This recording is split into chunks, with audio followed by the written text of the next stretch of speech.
छोटी नोक-झोंक हो या लड़ाई, किसी भी सामान्य परिवार की आम बात है। कभी कभार यही छोटी नोक-झोंक एक बड़ी प्रॉब्लम बन जाती है। ठीक यही हुआ जापान की सातो फैमिली के साथ। जो नोक-झोंक एक आम बात से शुरू हुई, वह कैसे अपने पीछे दुख, दर्द और पछतावा छोड़ गई।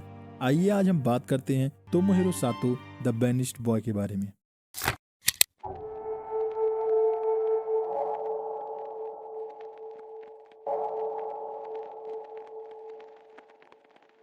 यह सिलसिला शुरू होता है 14 जनवरी 2012 में आशिकावा सिटी, होकाइदो। रात के 9 बजे थे, ठंड का मौसम था, घरों में चहल पहल, सब अपने ब्लैंकेट में लेटे। पर इन घरों में से एक घर ऐसा भी था जहां से चिल्लाने और चीखने की आवाजें आ रही थी। यह घर किसी और का नहीं, सातो फैमिली का ही था। माई सातो, तोमोहिरो सातो और अयाका सातो। तोमोहिरो सातो 13 साल का first year junior high school student था। भले ही वह बड़े घर से नहीं था, पर आस पड़ोस में उसे सब जानते थे। तोमोहिरो अपने दोस्तों और स्कूल में बहुत पॉपुलर था। वह परेड में बहुत एक्टिव होने के साथ स्कूल फुटबॉल टीम में गोलकीपर के तौर पर हिस्सा भी लेता था। तोमोहिरो की पर्सनालिटी आम बच्चों से अलग थी।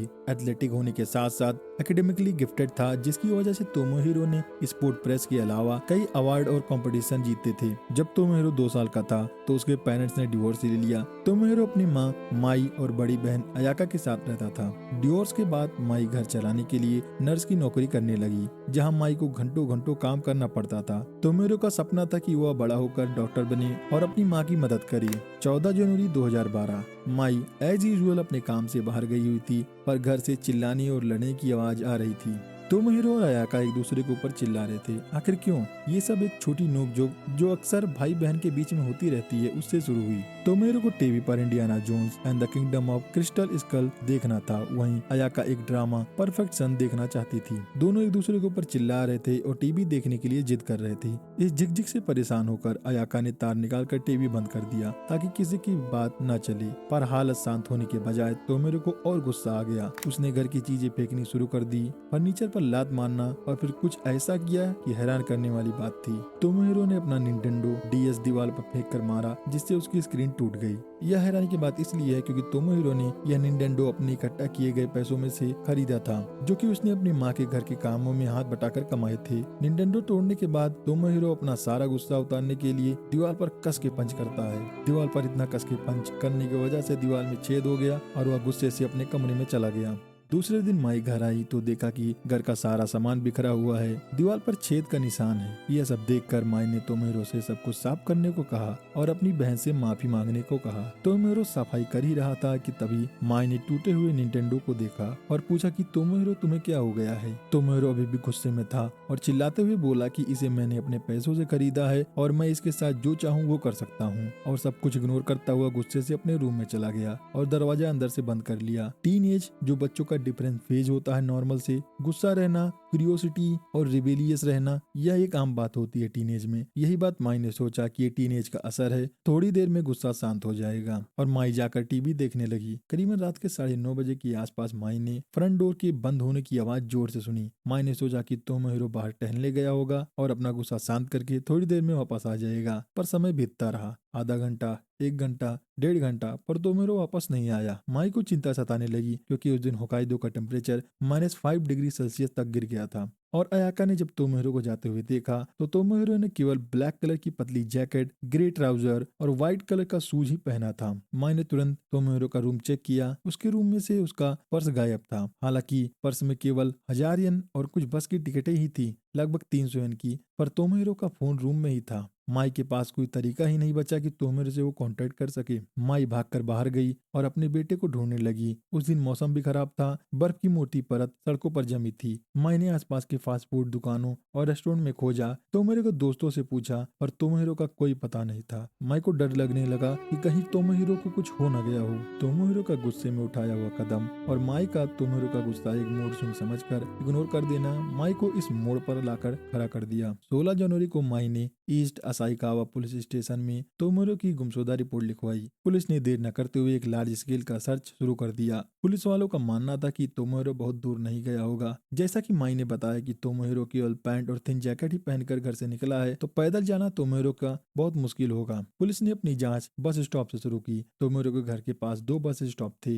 एक मिडास नाम का वेस्टर्न बस स्टॉप, जहाँ से वह हर दिन अपने स्कूल जाता था। दूसरा बस स्टॉप ईस्ट में जो मिडोक इगुची नाम के इलाके के एंट्रेंस पर था। तोमोरो घर से लगभग 9:30 बजे निकला। वहीं मिडास बसन बस स्टॉप से आखिरी बस 9:03 पर निकली और ईस्ट इगुची बस स्टॉप से आखिरी बस 9:25 पर निकली। Most of the buses heavy snowfall की वजह से कैंसिल हो गई थी। बस ड्राइवर से पूछताछ की गई, सिक्योरिटी फुटेज, बस के फ्रंट और अंदर के कैमरे चेक किए गए, पर पुलिस को निराशा हाथ लगी। यही समस्या पुलिस को तब हुई जब पुलिस वालों ने टैक्सी ड्राइवर से पूछताछ की। तोमोरो का घर शहर से थोड़ी दूर और शांत एरिया में था, जहां से टैक्सी का आना जाना बहुत कम होता था। फिर भी पूछताछ करने पर तोमोरो का कोई भी पता नहीं चला। लेकिन ट्रेन का क्या? तोमोरो के पास इतने पैसे तो थे, वह ट्रेन से ट्रेवल कर सकता था। तोमोरो के घर के सबसे पास मिडोरी गांव का स्टेशन था, जहां से लास्ट ट्रेन रात के 11:01 पर निकली थी। और स्टेशन जाने के लिए तोमोरो पैदल ही गया होगा, क्योंकि तोमोरो की बाइसाइकिल ठीक उसी जगह थी जहां वो हमेशा पार्क रहती थी। पुलिस वालों को लग रहा था कि शायद उन्हें यहाँ कोई सबूत मिल जाए और उन्हें इस केस में एक दिशा दिखाई। खैर, जब ट्रेन की सिक्योरिटी कैमरे चेक किए गए और स्टाफ से पूछताछ की गई तो यहाँ वही हुआ जो इनके साथ पहले हुआ था। तोमोरो का कहीं पता नहीं चला। तो आखिरकार तोमोरो कहाँ चला गया? भारी बर्फबारी और खराब मौसम की वजह से सर्च टीम को दिक्कत हो रही थी। कुछ लोगों का तो ऐसा कहना था कि तोमोरो इसी स्नो के नीचे दबकर मर गया है। समय के साथ साथ धीरे धीरे स्नो मेल्ट होने लगी और सर्च टीम ने अपना और एफर्ट लगाना शुरू कर दिया। तोमोरो के घर के पास चुएसू नदी थी। सर्च टीम ने हेलीकॉप्टर से चुएसू नदी, आसपास के जंगल और वेस्ट कगुरा माउंटेन पर खोज की। सर्च टीम के साथ साथ लोकल वॉलंटियर्स, जिसमें तोमोरो के क्लासमेट और इन क्लासमेट के पेरेंट्स शामिल थे, इन्होंने भी सर्च टीम का साथ दिया। पर तोमोरो का कोई भी पता नहीं चला, मानो तोमोरो कहीं हवा में गायब हो गया हो। तोमोरो की जानकारी के लिए पुलिस ने पोस्टर्स और फ्लेयर्स कम्युनिटी में बांटने शुरू किए, जिसमें तोमोरो का वेट, हाइट और घर से निकलते समय कौन से कपड़े पहने हुए थे, और सबसे मेन पॉइंट उसका बर्थ मार्क, जो कि उसके दोनों आईब्रो के बीच एक ब्रूस का निशान था। ब्रूस मतलब एक चोट का निशान जिसे होता है वैसा। हेडा प्रीफेक्चुरत पुलिस ने एक वेबसाइट पर तोमोरो की मिसिंग पर्सन पेज भी बनाया था, जो आज तक एक्टिव है। तोमोरो को गायब हुए लगभग 3 साल हो गए।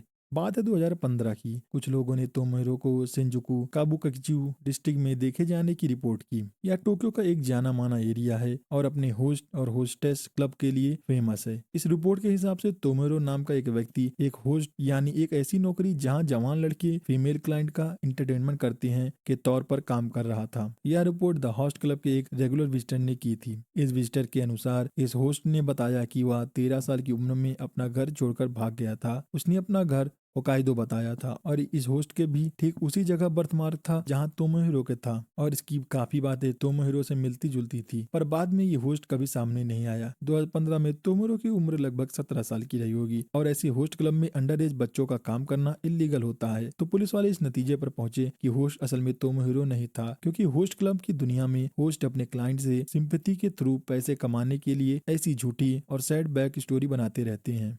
ऐसे ही एक रिपोर्ट में उसे शिंजुकू के एक टाउन में देखा गया। शिंजुकू का यह टाउन अपने वाइब्रेंट एलजीबीटी सीन के लिए फेमस है, जिसमें कई गे बार्स और कई कम्युनिटी है जहां लोग इकट्ठा होते हैं एंटरटेनमेंट के लिए। इगुकू और शिंजुकू दोनों काफी करीब हैं, तो तोमोहिरो का दोनों जगह देखा जाना एक होप तो जगाती थी सातो फैमिली में। जब सब जगह से सातो फैमिली के लिए दरवाजे बंद हो गए तो माई ने एक टीवी प्रोग्राम में साकिक की हेल्प ली। माई ने काजुनारी कुमिया नाम के एक साकिक की हेल्प ली, जिसने दावा किया उसे तोमोहिरो के ठिकाने के बारे में जानकारी है। इसने बताया कि तोमोहिरो काबुको में है, लेकिन इस बात का कोई पक्का सबूत नहीं मिला। इसी बीच माई के पास 2 अजीब मैसेज आते हैं, एक 15 अगस्त 2016 को और दूसरा 14 अगस्त 2019 को। दोनों मैसेज एक जैसे थे, इसमें लिखा था हेल्प तोमो। ये मैसेज एक पे फोन से किए गए थे, जिससे यह पता लगाना मुश्किल हो गया था कि ये मैसेज तोमो ने किया है या कोई सातो फैमिली से एक भद्दा मजाक कर रहा है। इन मैसेजेस के अलावा सातो फैमिली को अनजान नंबर और पे फोन से कई रहस्यमयी फोन कॉल आते थे। फोन उठाने पर दूसरी तरफ से कोई जवाब नहीं देता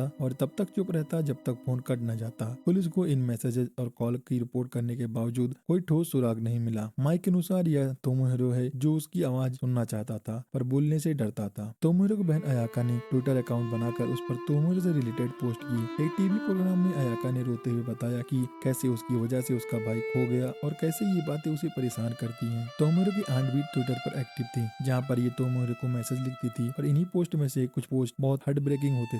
एक पोस्ट में तोमोहिरो की ग्रैंड माँ के गुजर जाने की खबर थी और लास्ट में लिखा था कि उन्हें आशा है कि तोमोहिरो उनसे मिलने जरूर आए।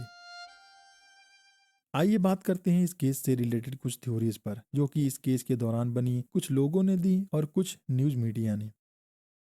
एक थ्योरी के हिसाब से तोमोरो अपने पिता के पास चला गया होगा, क्योंकि उसके पिता इस पूरी हलचल के दौरान चुप रहे। पर पुलिस की जांच करने पर उसके पिता के घर तोमोरो का कोई भी निशान नहीं मिला, और जिस रात तोमोरो गायब हुआ था उस रात के लिए तोमोरो के पिता के पास एक स्ट्रॉन्ग एलिबाई था।